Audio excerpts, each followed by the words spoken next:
Good morning students to the virtual classrooms. We are doing it as in chemical kinetics. In our previous lecture we have seen some of the numericals based on zero order first order reactions. That was one of the part where we studied it, that the effect of concentration.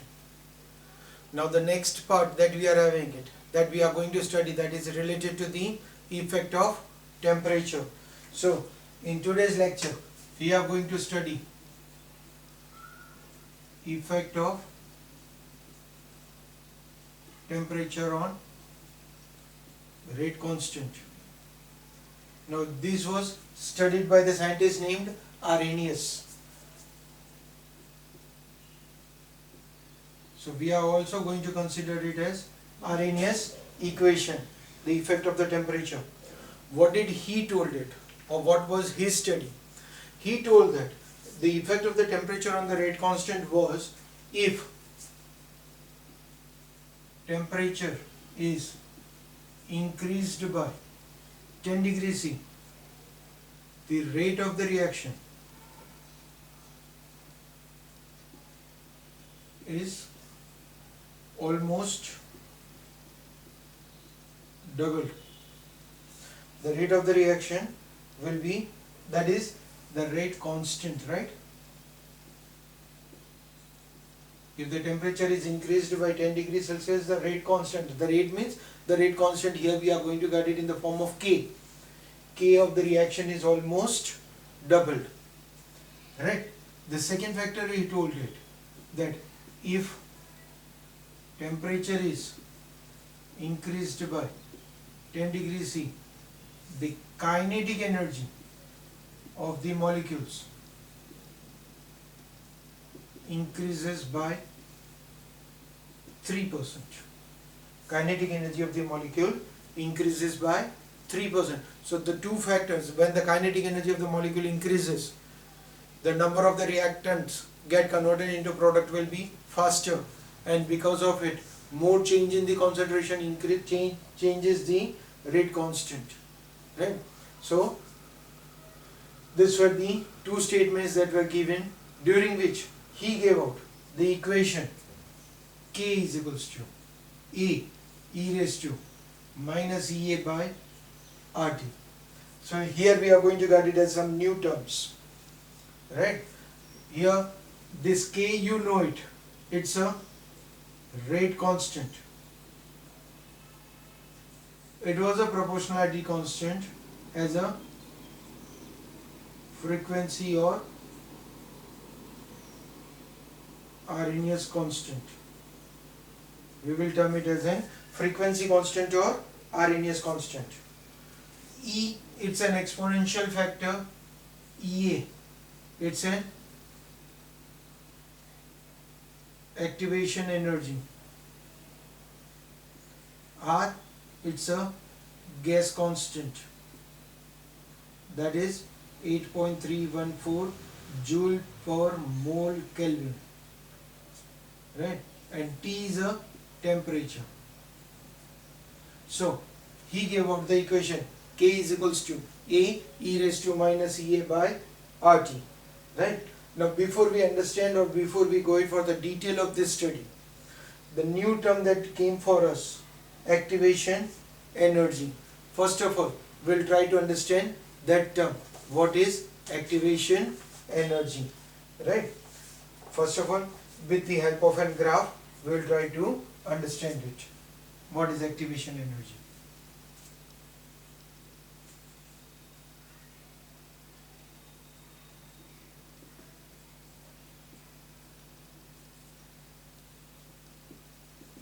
We will write the definition for the activation energy.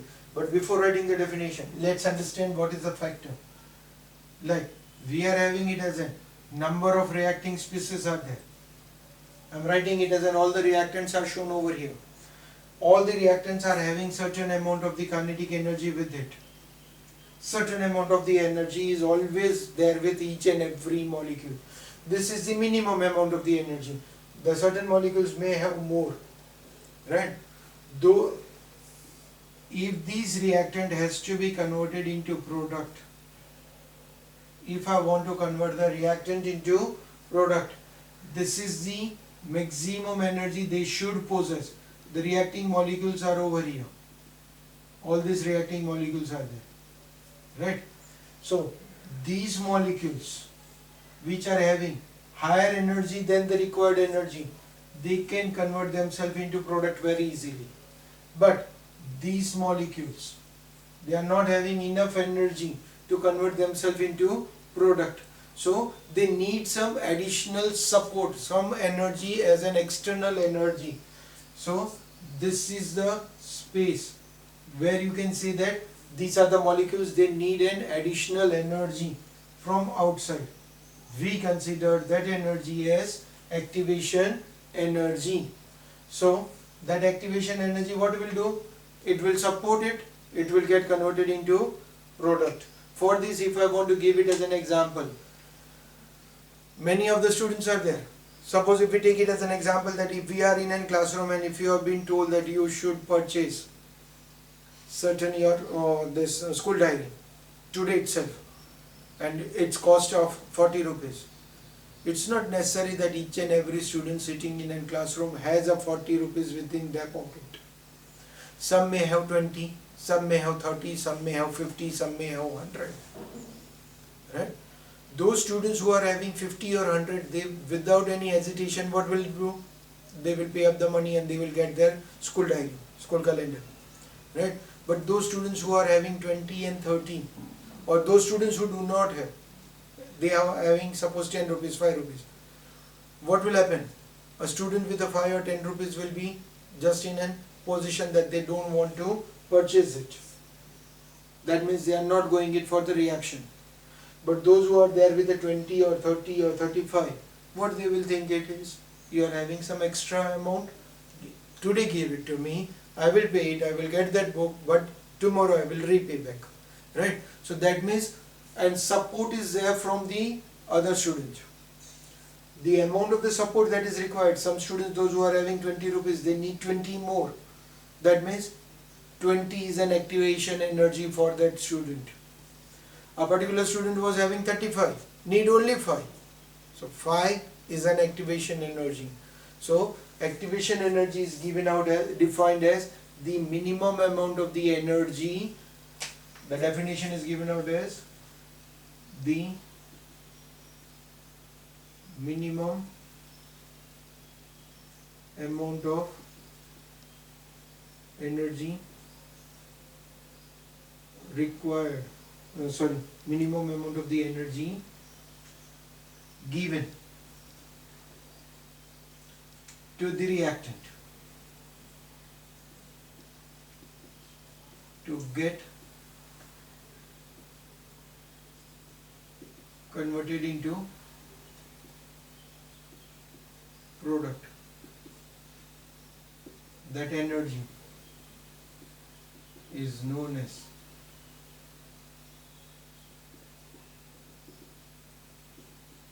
activation energy. Right? Now, what happens if these activation energy, if we plot a graph that these are the reactants, they are converted into the products, right? Reactant converted into product, this is the minimum energy. So this much amount of the energy is there at temperature T. But in place of that, if you rise the temperature, if I put it as T plus 10, at that what time, what will happen? Your graph will go it in this direction. That means the activation energy is reduced and more product formation takes place, right? So that shows that by the rise in the temperature, when you rise the temperature, the amount of the product is increased because the activation energy of the molecule is decreased, right? So that is the effect or activation energy, why they changes. Now let us understand its equation. We wrote it as an equation, Arrhenius equation. K is equals to A, e raised to minus Ea by RT. But this is an exponential. So take it as a log. Exponential to the base E. You will get it as ln A minus Ea by RT. But again, we know it that it's not possible to get the natural log. Whatever we are doing it, we are calculating the log on the basis of base 10. So if I want to convert ln, it's a 2.303 to the base 10, log to the base 10. So by putting it, we get it as 2.303 log k, that is equals to 2.303 log A minus EA upon RT.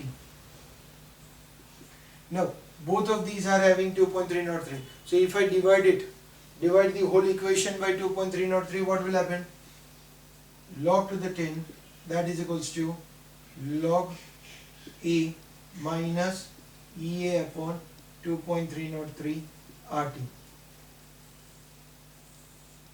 This is the expanded form of Arrhenius equation, which we are going to have it for the numericals. Again, once we get this equation, this is at a particular temperature. I want to see that what is the change in the temperature will affect onto this. Then how to calculate the change in the temperature effects onto the rate constant. So let's take it as an equation in the form of expanded equation as two different temperatures. At T1 temperature, we will be getting it as log K1, that is equals to Arrhenius constant does not changes, it remains same. So we are not going to have any effect of it on by the change in the temperature. So we are going to get it as log A minus EA upon 2.303 R T1, right? Okay. At T2, we will be getting it as log K2, that is equals to log A minus EA upon 2.303 R T2. Now, just we know it that we want to find out the difference. So, T2 minus T1, that means equation 2 is subtracted. This is the final minus initial. We are going to get it as log K2 minus log K1, that is equals to log of A minus EA upon 2.303 RT2 minus log of A minus EA upon 2.303 RT1, subtracting 2 minus 1. Now we know it that both of these are the log K2 by K1. So can I compare this and write it as log K2 by K1? Okay, open the brackets. You will get it as log A minus EA upon 2.303 R T2. This minus sign will come minus log A, and this minus minus will become plus EA upon 2.303 R T1. Log A minus log A, they are cancelled out. EA upon 2.303 R, EA upon 2.303 R can be taken out as common. EA upon 2.303 R. We will be getting here minus 1 upon T2 plus 1 upon T1. That is equals to log K2 by K1. So can I write this particular equation minus sign in by changing its position? Log K2 by K1, that is equals to EA upon 2.303 R 1 upon T1 minus 1 upon T2. The change in the rate constant at two different temperatures, they can be calculated like this. Okay, now this was for two different temperatures. The another factor that we want to study from the Arrhenius equation is related to what type of a graph we will be getting it. As already we saw it for the zero order as well as first order, that graphical presentation is going to be an important. Similarly, for the Arrhenius equation, log K is equals to log A minus E upon 2.303 RT1. What will be the graph? So this was for the two different temperature, right? This equation we are going to use it for the numericals. Now particularly a general equation. Can I write it as y is equals to mx plus c? So that means my slope is going to be EA upon 2.303. So that means the graph, when we are going to get it, the graph we are going to get it is log k against 1 by t. We are going to get it as intercept log a. Slope we are going to get it as minus EA upon 2.303 r. We are going to get it as an, again like 0 in the first order, here also we are going to get it as a negative slope. But whenever in the exam you have been asked, make it sure that the graph you have been asked for r against t, log r against t, whether it's a time or whether it's a temperature. This is log k against 1 by t. In your 0 order and first order you were having it as an r against time, t, small t, or log r against t. Here you are having log k against 1 by t, and accordingly the slope you should remember it, right? Okay, that's we are having it particularly for the graphical representation of it. Okay, now from this theory, once it was been studied, they also thought it that why this things happens, what is the reason. Then just a moment ago we studied it and we told it that if the temperature increases, the molecules will be more converted into product, right? So that means when the molecules are going to get converted into the product, so that theory was given out as collision theory. We are having it as another theory. All the molecules do not get converted into product, right? If they are having an enough energy, then also they cannot be converted into product.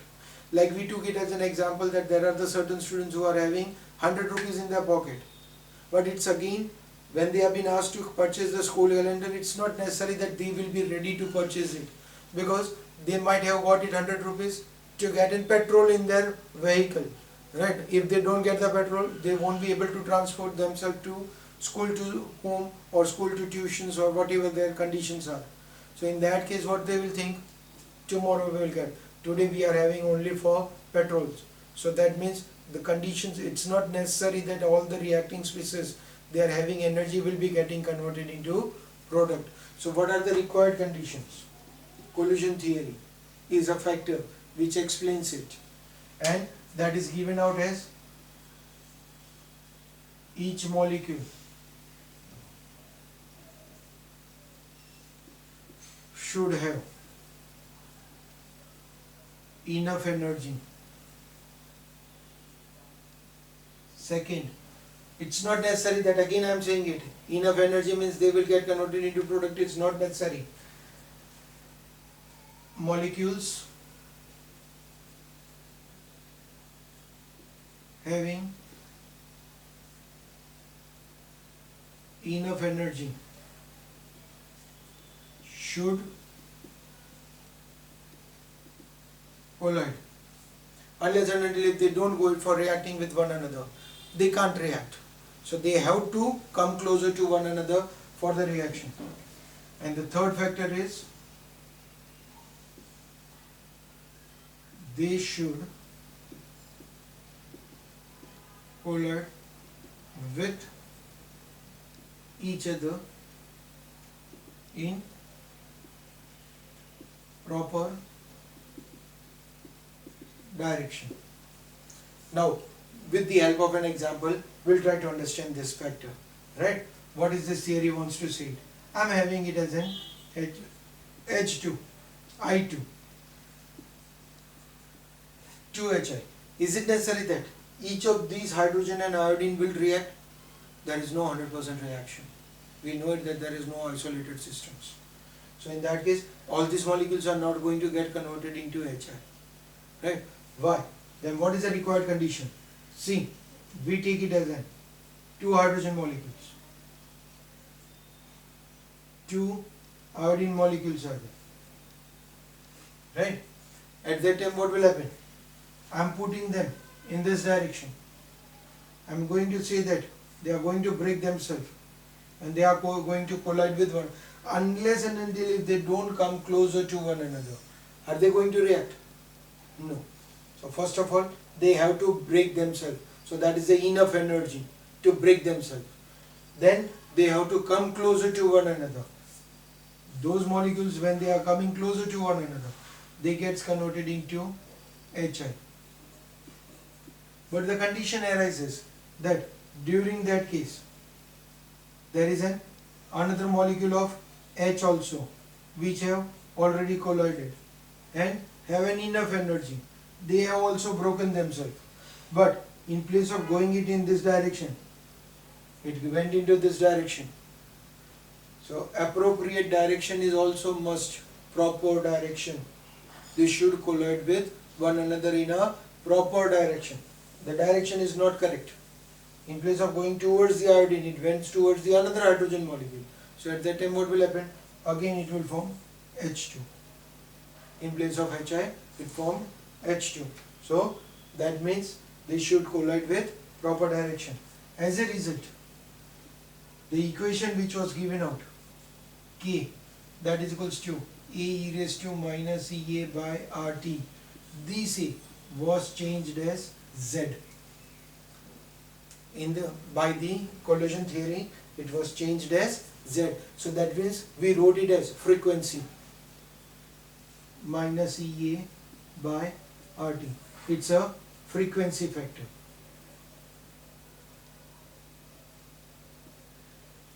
But at the same time, that frequency, those which are colliding with one another, is it necessary that they will get converted into product?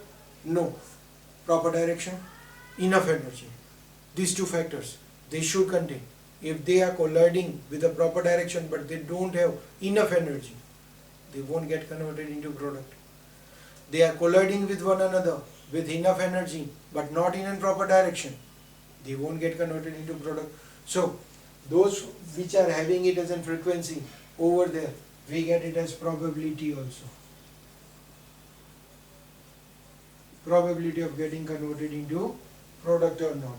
So these factors keep on changing it with compound to compound or reaction to reaction or temperature to temperature. So that is the collision theory, right? Okay, that's what we are having it for today. One more theory, single last theory that we are having it, and then we will do the numericals related to this collision theory or RNS theory in our next lecture. One theory that is left out, that is effect of catalyst. It's a very small theory. Effect of, it's a last theory of our chapter, last theory. And in our next lecture we will be having it as a numericals done on the effect of temperature, and we'll complete the chapter. It's a smaller chapter, right? Effect of catalyst. What is catalyst? What is catalyst? The component which increases the rate of reaction. But how does it increases the rate of reaction? So that is what we are having it. Effect of catalyst. It increases the rate of reaction by decreasing the activation energy.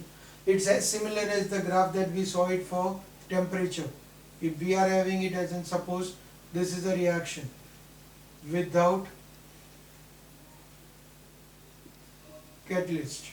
That means if catalyst is not there, this is the energy barrier, right? Now, if the catalyst is present in it, the product, we are going to get it in the form of, so that shows that here the graph shows that the product quantity is not changed. The quantity of the product produced, it's not changed. Only the change is the time will be reduced. This is with